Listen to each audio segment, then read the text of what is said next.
Kata-kata adalah doa. Terima atau tidak terima, saat ini adalah zaman keemasan bangsa Indonesia. Ada 24 bilionaire di tahun 2015, yaitu mereka yang memiliki kekayaan bersih di atas 1 miliar dolar atau lebih dari 13 triliun rupiah. Selain itu, ada 137 ribu miliarder atau mereka yang memiliki kekayaan di atas 1 juta dolar, setidaknya 13 miliar rupiah. Ada 10.000 triliun rupiah uang beredar setiap tahun dengan pertumbuhan 5 hingga 8% per tahun. Pertumbuhan miliarder di Indonesia 22% per tahun. Dengan kata lain, dalam 10 tahun ke depan akan ada 100 orang lebih di Indonesia yang akan menjadi bilionaire atau naik 5 kali lipat dari hari ini. Ada hal menarik di dunia psikologi modern yang ditanyakan oleh salah satu mahasiswa sewaktu zaman di kampus saya dulu. Dan, hal itu dulu belum terjawab. Rupanya hingga saat ini belum terjawab juga. Para siswa menanyakan korelasi atau hubungannya antara bahasa dengan realita. Bahasa adalah susunan kata-kata. Cara merangkai kata-kata, namanya bicara. Gabungan bicara verbal, intonasi, pemilihan kata-kata, gerak tubuh, body language, mikroekspresi wajah, dan pergerakan mata, namanya komunikasi. Sebelum menjawab pertanyaan siswa, mohon sahabat pembaca tulisan ini memahami dulu sedikit keilmuan. Dalam dunia kehidupan sosial manusia selama kurang lebih 10.000 tahun, kata-kata adalah bentuk yang selalu lahir belakangan. Sains atau ilmu pengetahuan terjadi terlebih dulu. Peristiwanya terjadi dulu, baru kata-kata lahir. Contohnya, kata selfie. Kata-kata ini baru ada di dunia tahun 2013. Kemudian tahun 2015, ada kata baru seperti WeVie untuk foto sendiri bersama. Untuk bahasa Indonesia, walau belum masuk kamus bahasa Indonesia, dalam kamus gaul sudah tercipta istilah-istilah seperti lebay, alay, jayus, dan banyak lagi. Kata-kata ini muncul setelah ada peristiwa atau ada ilmunya. Penemuan baru menciptakan kata-kata vocabulary baru. Jadi, kalau Anda dibawa ke mesin waktu masuk ke zaman Budi Utomo pada 1908, orang-orang zaman itu akan menganggap Anda orang asing. Padahal, Anda asli penduduk kampung Senen di bilangan Salemba sana, misalnya. Anda mengerti mereka bicara apa, tetapi belum tentu mereka mengerti Anda sedang bicara apa. Kembali ke pertanyaan siswa tentang korelasi kata-kata dengan fakta. Jadi begini, mengapa dua bangsa besar Amerika dan Cina punya banyak orang kaya?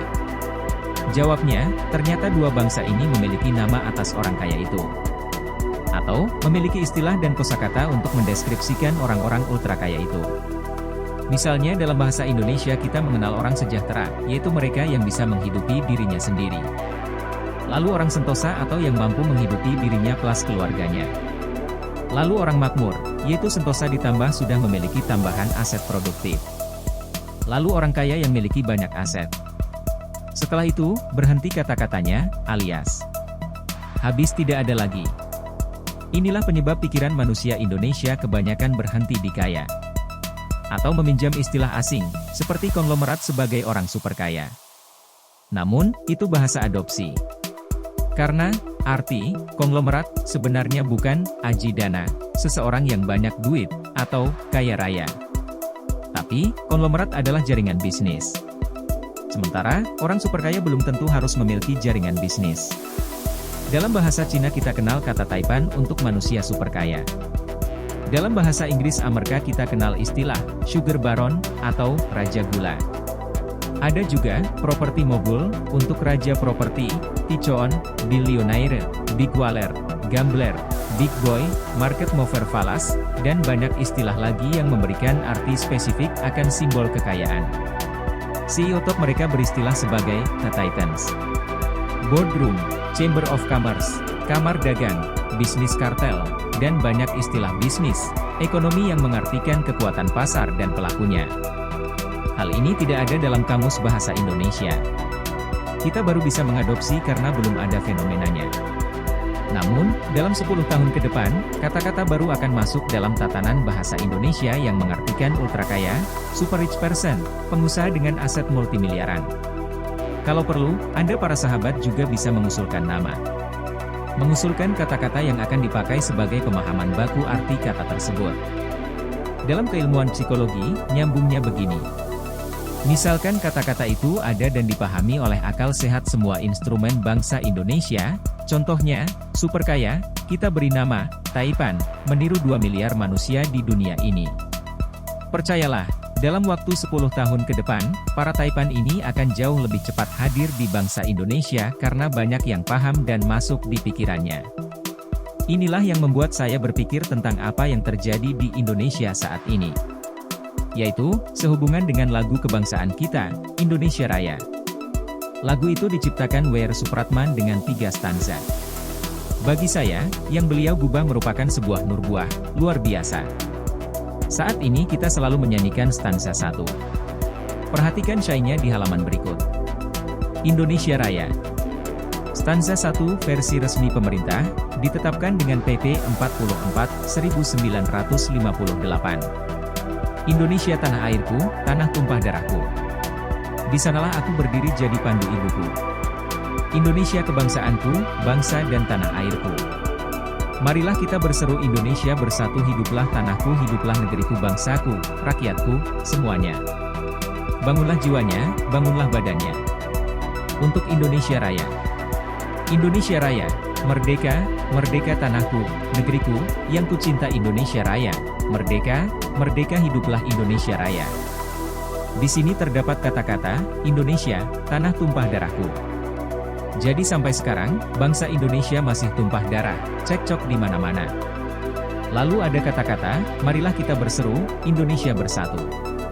Ini kesannya atau bisa diartikan Indonesia belum bersatu, masih terpisah-pisah. Karena itu, fakta saat ini ya begitu, kita nggak pernah kompak, seakan-akan ribut terus. Stanza 1 ini, cocok untuk zaman perang kemerdekaan hingga tahun 80-an. Seharusnya mulai saat ini, Indonesia sudah menggunakan stanza 2. Coba sahabat baca dan perhatikan. Indonesia Raya. Stanza 2. Indonesia, tanah yang mulia, tanah kita yang kaya, di sanalah aku berdiri untuk selama-lamanya. Indonesia tanah pusaka, pusaka kita semuanya, marilah kita mendoa, Indonesia bahagia.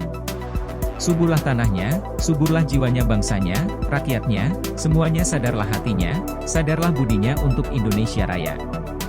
Indonesia Raya, merdeka, merdeka.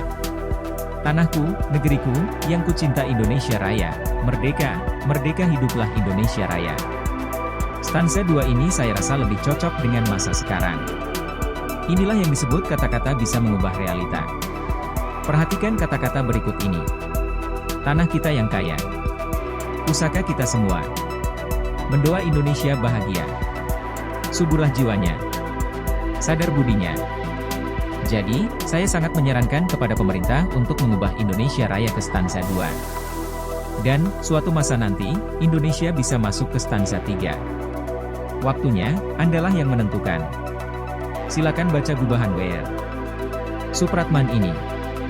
Sangat luar biasa. Indonesia Raya. Stanza 3. Indonesia tanah yang suci, tanah kita yang sakti, di sanalah aku berdiri, menjaga ibu sejati Indonesia tanah berseri, tanah yang aku sayangi, marilah kita berjanji, Indonesia abadi. Selamatkan rakyatnya, selamatkan putranya. Pulaunya, lautnya, semuanya. Majulah negerinya, majulah pandunya, untuk Indonesia Raya. Indonesia Raya, merdeka, merdeka tanahku, negeri, yang kucinta Indonesia Raya, merdeka, merdeka hiduplah Indonesia Raya.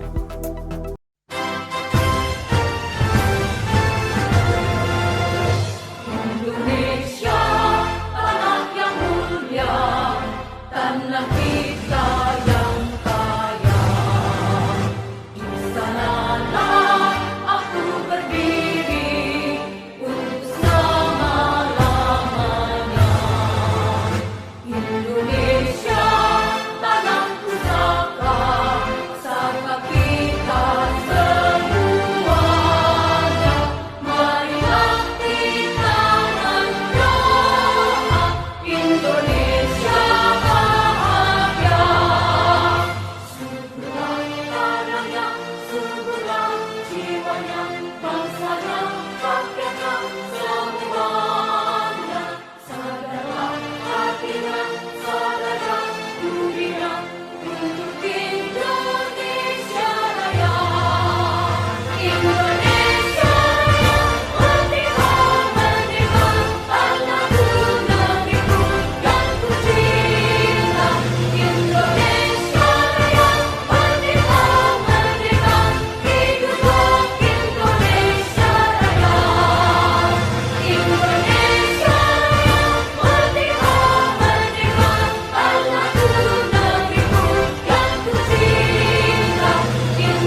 Baik, kita lanjut chapter berikutnya ya.